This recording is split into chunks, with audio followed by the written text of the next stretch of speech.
Las 11:32. Continuamos en la receta médica de la Z en los miércoles cardiológicos. Doctora Mildres. Tenemos aquí la participación de la doctora Griseli Pozo, directora médica de Sendoe. Estamos hablando sobre las medidas de seguridad para los pacientes cuando se les brinda la atención, que sean seguros, ¿no? Doctora, hay un punto que siempre es álgido en nosotros, por lo menos los que manejamos áreas como yo, cuidado intensivo. ¿Qué hacen ustedes? ¿Tienen protocolo para evitar las infecciones nosocomiales?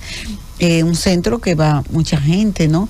Y también para evitar los errores médicos en cuanto a la medicación, la dosificación, quizá el tratamiento equivocado, ese tipo de cosas que puede pasar, ¿no?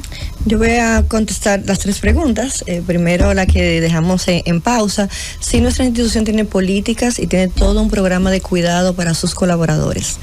Es primordial cuidar la gente que va a cuidar a otros. Tenemos un programa de bienestar total, que así le llamamos, y algo que hemos acuñado y que ya está institucionalizado, que es nuestra cultura care, que es todo un programa de cuidado, de aprendizaje para nuestros médicos y nuestros colaboradores. Y definitivamente eso está apalancado en políticas y procedimientos existentes, claro, para cuidar del médico de una manera oportuna, para que puedan brindar un cuidado al paciente adecuado.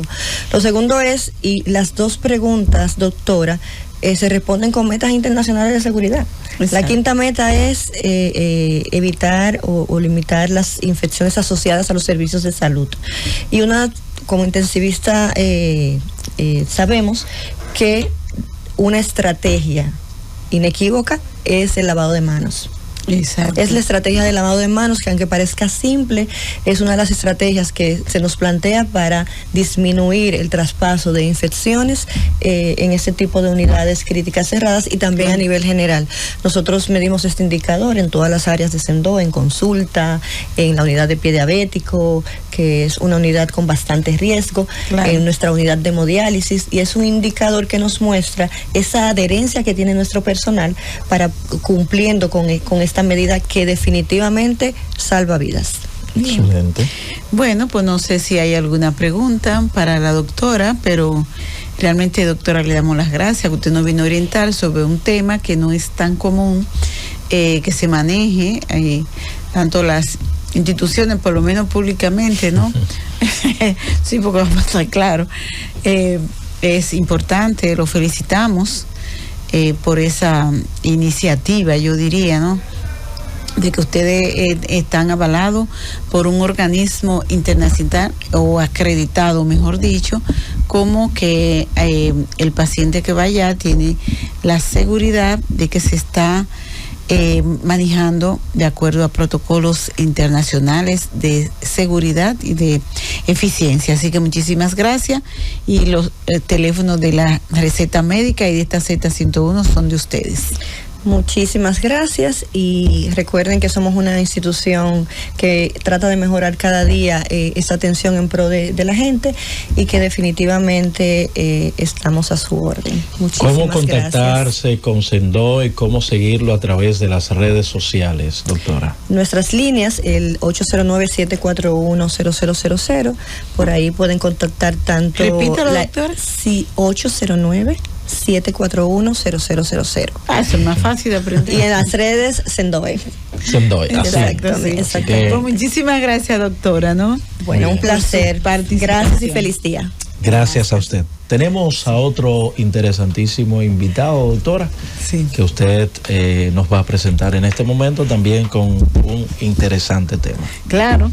Bueno, ya el doctor Jaime es conocido aquí, ya se sabe muy bien el camino a esta receta médica de la Z, porque siempre nos trae temas que son temas interesantes para la población, y uno de ellos que él va a traer hoy es el pie diabético, una patología frecuentísima aquí en nuestro país, que lo vemos a diario, ¿no?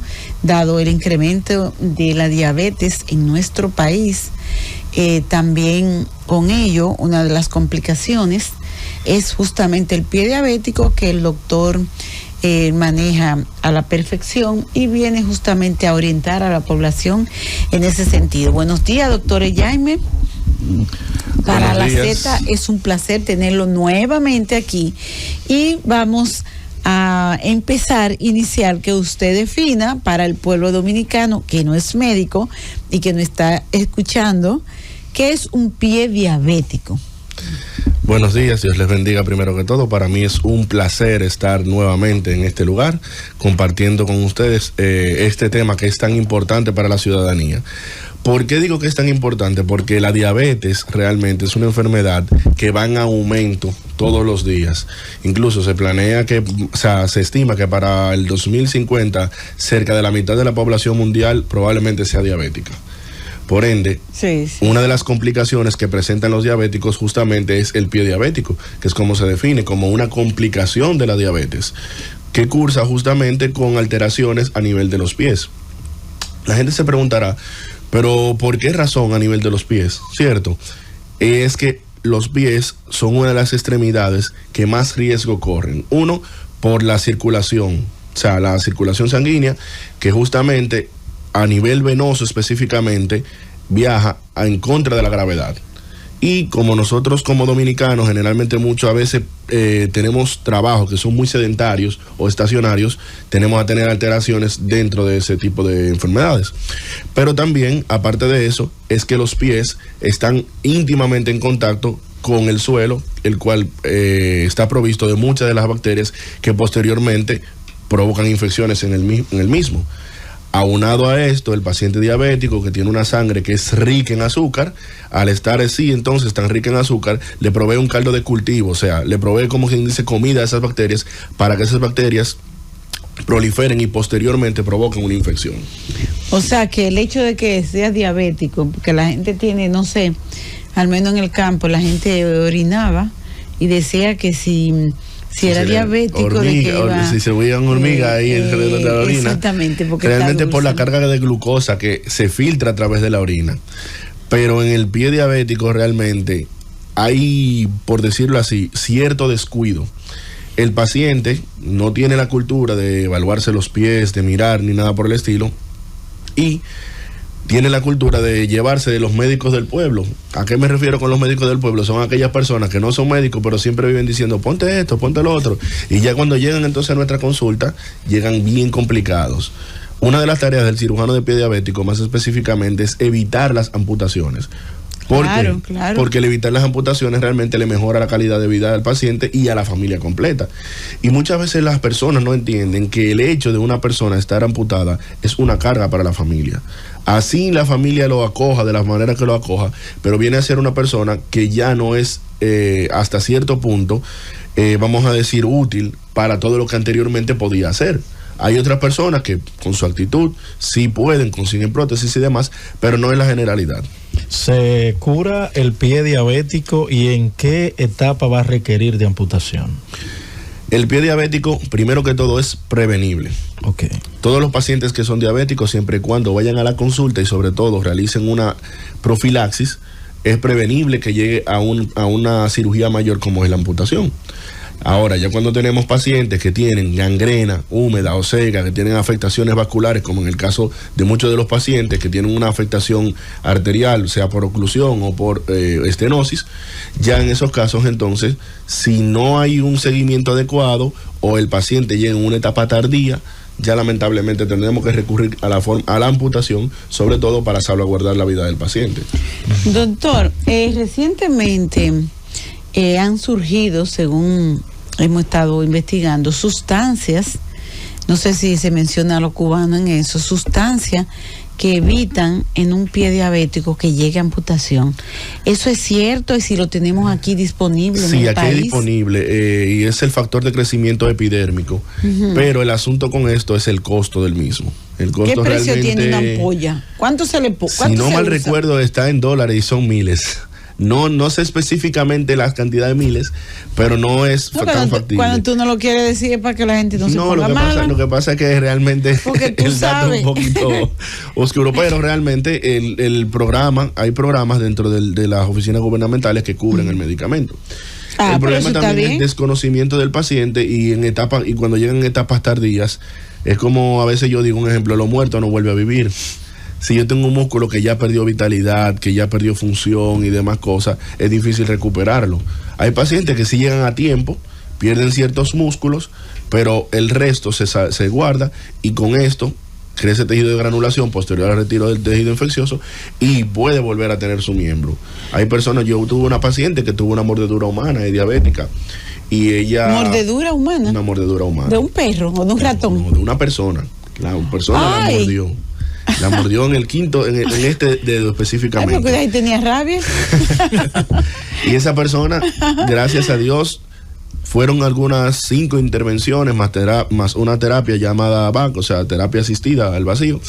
Y esa persona, gracias a Dios, salvaguardó su miembro. Salvó el dedo. Perdió solamente un dedo, pero el miembro completo lo salvaguardó. Y ya cuando llegó, realmente llegó una etapa bien tardía, donde la pus llegaba hasta la cara interna del brazo. ¡Wow! Bueno, pero hay que hacerle pruebas. Duró varios días viajando de centro de salud en centro de salud hasta que llegó a nuestras manos, gracias a Dios, y ahí en adelante pudimos protocolizarla, empezar a tratarla y tras varias cirugías ya lo que le queda realmente es una pequeña úlcera que se va a cerrar próximamente. No, pero le salvaron su brazo, mira, eso es un logro. Eso es un logro. Cuando yo hablo de profilaxis, las personas no entienden quizá el término, sobre todo para las personas que son no médicos. Y eso es prevención. Es lo más importante en el caso de pie diabético. El paciente diabético diario debe hacer un ritual al levantarse, mirarse los pies. Si no puede doblar los pies para mirarse las plantas, tomar un espejo, hasta el espejo del maquillaje que se le acabó a la esposa, y mirar la planta del pie, que no tenga aumento en las callosidades, que entre los dedos no crezcan hongos, tener un calzado adecuado que debería ser más o menos medio número más alto, o sea, más largo y medio número más ancho, que las medias sean de una sola costura, que cuando se seque el cuerpo, la toalla con la que se sequen los pies sea una toalla diferente para que no genere humedad entre los espacios interdigitales y no se generen las micosias o los hongos que posteriormente se sobreinfectan y producen entonces ya la patología conocida. ¿Hay algún síntoma o señal de pie diabético? Uno de ellos es la neuropatía diabética. Y es que el paciente que ha tenido, que es diabético de larga data, pero no ha tenido una glicemia bajo control, genera daño a nivel de los nervios de los pies. Y con ello entonces pierde la sensibilidad.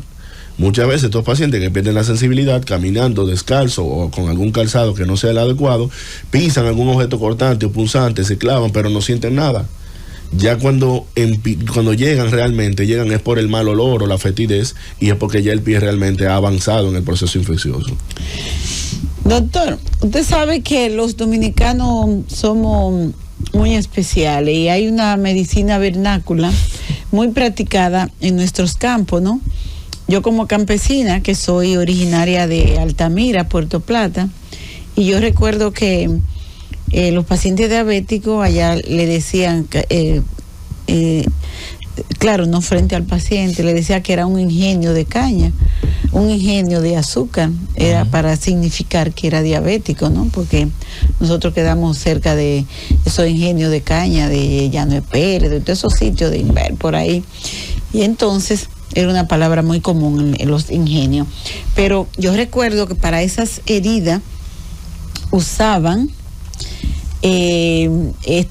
aloe, usaban, oye bien, paradójicamente, azúcar y también miel.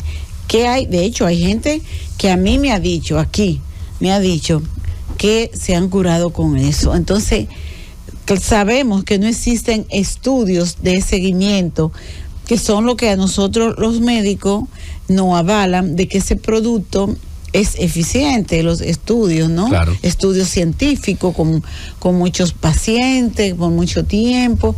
Bien, entonces en este caso, que es una medicina vernácula, no con estudios de ningún tipo, ¿qué hay de cierto en eso? ¿De que funcionan realmente esas sustancias? Tienen cierta funcionabilidad. Yo hablaría más específicamente. Cuando tú hablas de la cierta, miel, ¿qué quiere decir? Que depende de la etapa del pie. Por ejemplo, hay pacientes que llegan con úlceras infectadas que le untan azúcar En el caso miel, la miel se sabe que es aséptica, o sea que básicamente no prolonga o ayuda a la infección. Sin embargo, el azúcar básicamente lo que hace es alimentar de manera tal a las bacterias que no tienen ese control, que las bacterias lo que hacen al final es reventar. Son como quien dice glotonas, y al comer tanta y tanta azúcar revientan y mueren, y por eso disminuye el proceso infeccioso. A pesar de que no hay estudios. ¿Con la miel?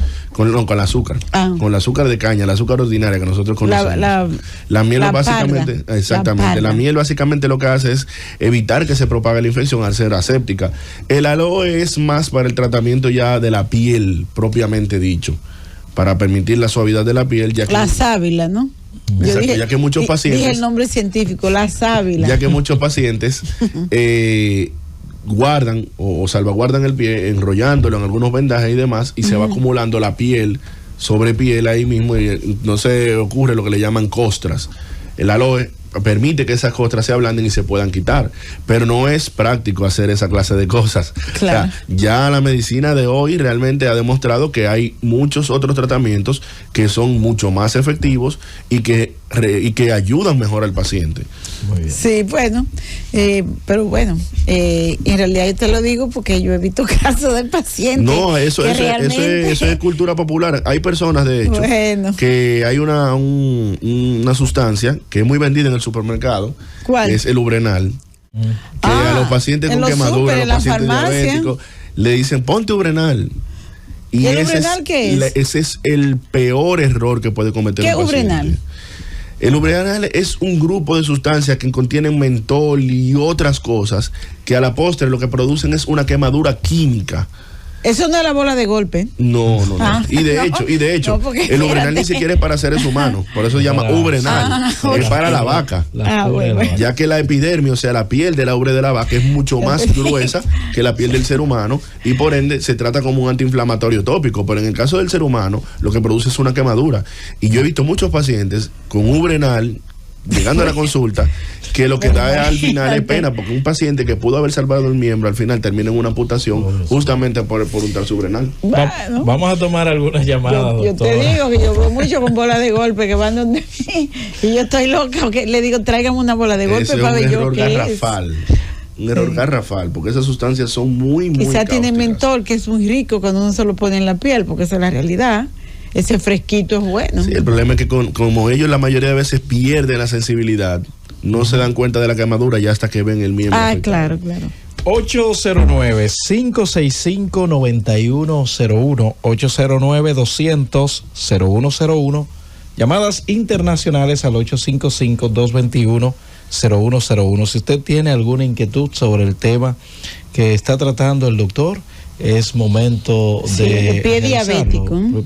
Pie diabético, exactamente. Pie diabético. Para que puedan nuestros oyentes realizar sus preguntas. Saludos, buenos días. Saludos, buenas. Ramiro Antiguo de la vez. Adelante. Una pregunta, bendiciones. Amén. A mi papá le imputaron una pierna de diabetes y eso se hereda. Y también otra cosa, mis niños les gusta comer mucho arroz y mucha harina. ¿Qué precaución debo tener para eso? Ya que tenemos enfermedad diabética. Te escucho por ahora, bendiciones. A su padre le amputaron una pierna. Miren, el hecho de que a su padre le haya amputado una pierna no implica que usted tenga que correr la misma suerte.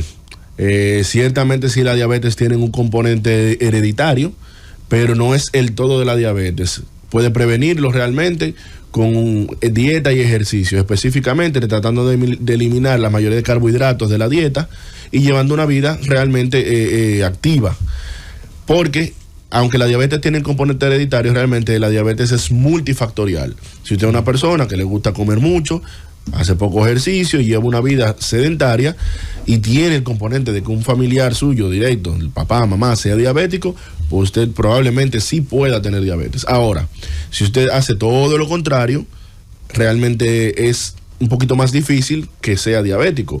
Si el niño ya se está acostumbrando a comer una dieta que es rica en carbohidratos, hay que enseñarle al niño realmente a tener una dieta más adecuada, porque al final del día los niños no hacen lo que quieren, sino lo que los padres le enseñan. Si usted a su hijo le enseña a comer mucho arroz, mucha papa, mucho pan, etcétera, lo va a acostumbrar a que esa sea la dieta que él conoce y que posteriormente, ya cuando crezca, sigue ese mismo camino. Ahora, si usted le enseña que puede realizar ejercicios que se mantenga activo, que disminuya la ingesta de esos carbohidratos y que coma algunos otros carbohidratos que son complejos, como la yuca, etcétera, claro, puede mejorar realmente su estilo de vida y puede incluso no padecer diabetes. Saludos, buenos días. Sí, buenos días. ¿Quién nos habla? Héctor Rubiera, Nueva New Jersey. Adelante. Al doctor, él dice que para tal año la cifra de diabéticos va a ser el 50% de la población. ¿Por qué los gobiernos no desarrollan campañas para evitar que la diabetes progrese en la población? Porque yo era diabético por 30 y pico de años. Cambié mi alimentación y se fue la diabetes. La diabetes es una condición por el tipo de alimentación, a menos que no sea diabetes 1. Ahí está. Bueno, vamos a decir que la alimentación tiene mucho que ver con lo mismo. Pero en ese sentido, cada quien tiene que velar por su salud. No todo lo podemos culpar al gobierno, por decirlo así. Yo no defiendo partidos, soy partidista, pero también tenemos que entender que la educación de cada uno, la alimentación de cada uno es cosa propia. No podemos decir que todo tiene que ser una campaña del gobierno específicamente, porque nosotros también sabemos y tenemos conocimiento. Claro. Y corrigiéndole al señor, lógicamente él no es médico, no es cierto. Lógicamente, según la Organización Mundial de la Salud, el incremento de la diabetes en la población va ascendente. Tanto es así, con el estudio EFRICAR 1 que se realizó aquí en el 2012 de los factores de riesgo, estaba en 8. Ya en el último, que fue en el 2014, algo así, estaba en 12, y ya los últimos estudios que ha hecho tanto el ministerio como la sociedad ha ido en incremento en 14 o 15. Yo diría que debe estar más, va en incremento, pero no es que depende de la alimentación, como usted dijo, eso no es así. Hay una diabetes, la diabetes tipo 1, que es hereditaria, ¿no? Hay una diabetes también que es por factores inmunológicos, también infecciosos. O sea, en los niños que ustedes ven que son diabéticos, que la desarrollan, es porque ha tenido probablemente una infección viral que le ha destruido el páncreas, las células beta del páncreas, donde se produce la insulina, el glucagón, que es la hormona hiperglicemiante, y la insulina, la hipoglicemiante. Entonces, no es cierto. Ahora, en la tipo 2, ya usted puede, en las dos, tanto controlar con ejercicio, con la alimentación, con el peso, evitando el fumar y diversos factores de riesgo, pero no es que es una enfermedad que depende de la alimentación. No es cierto, señor, eso no es así. Otra llamada más. Saludos. Buenos días. Yo quiero preguntarle, si mi orina no sabe, ¿quiere eso decir que yo no soy diabético, o hay algún tipo de diabetes que cruce sin que la orina sea dulce? Eso no es examen, eso no se lleve de eso, son exámenes de los campos. Exactamente, o sea, eso es una cultura popular de que se decide claro, de la orina si sabía dulce. Eso no es un factor predictor de diabetes, porque usted puede tener muchísimas causas. Ahora, para usted conocer si es diabético, lo primero que debe hacer es visitar un especialista pertinente en el área, sea un endocrinólogo claro, o un diabetólogo. Lo segundo es que dependiendo de su valor de glicemia y de su valor de hemoglobina glicosilada, entonces si está por encima de 6.5, y estamos hablando de que un paciente es diabético. Sí. Y ese paciente debe ser seguido, porque la enfermedad, o sea, la diabetes es una enfermedad sistémica. A pesar de que se comporte como una elevación sostenida de la glicemia, afecta a muchos órganos: corazón, cerebro, retina, sí, pies, riñones. Por eso es que vemos tantos pacientes que tienen falla cardíaca, falla renal, ceguera por glaucoma o por cataratas, y enfermedades cerebrales como los ictus. Claro. Entonces los pacientes muchas veces tienden a quedarse solamente con el tabú de lo que conocen en el medio de la sociedad, y de no informarse adecuadamente brevemente acerca del tema. No, claro, la diabetes es considerada una enfermedad cardiometabólica. ¿Qué quiere decir? Que tiene repercusiones a nivel sistémico. Tanto es así que hace unos años, unos 10 o 15 años quizás, en medicina eso no es nada, yo digo pasado reciente, se consideró en Europa, creo que fue en Helsinki, que se consideró que una persona diabética equivale a una persona no diabética que haya hecho un infarto. Óigame la categoría, o sea, usted es diabético, no ha hecho infarto, pero está en el mismo categoría de riesgo que un paciente normal que no es diabético, que haya hecho un síndrome coronario. Es una enfermedad cardiometabólica que a nivel sistémico ataca todos los órganos de la economía. Por eso tiene las complicaciones micro y macro vasculares. Y es que justamente hay una alta asociación entre la diabetes y la enfermedad vascular periférica. Exacto. Porque la diabetes, al tener un incremento en la cantidad de azúcar, puede darse una de dos cosas. O el paciente sea que no produzca nada de insulina, eso es realmente una cantidad mínima, por decirlo así. Exacto. Y tenemos el diabético tipo 2, que es el más conocido, que es el paciente que tiene o resistencia a la insulina, exacto, ¿verdad? O un déficit propio del mismo.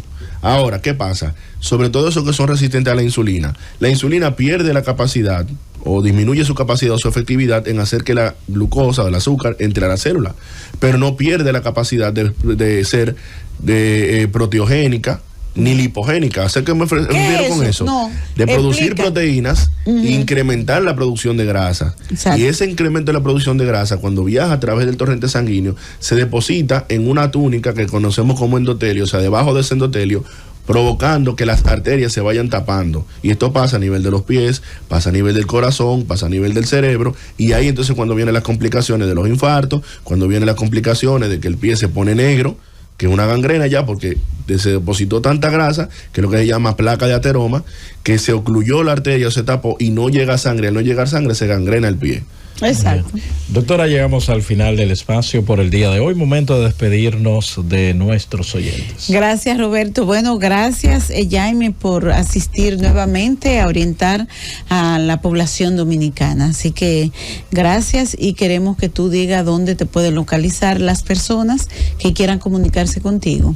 Bueno, para localización de mi persona, en el número 829-509-3157.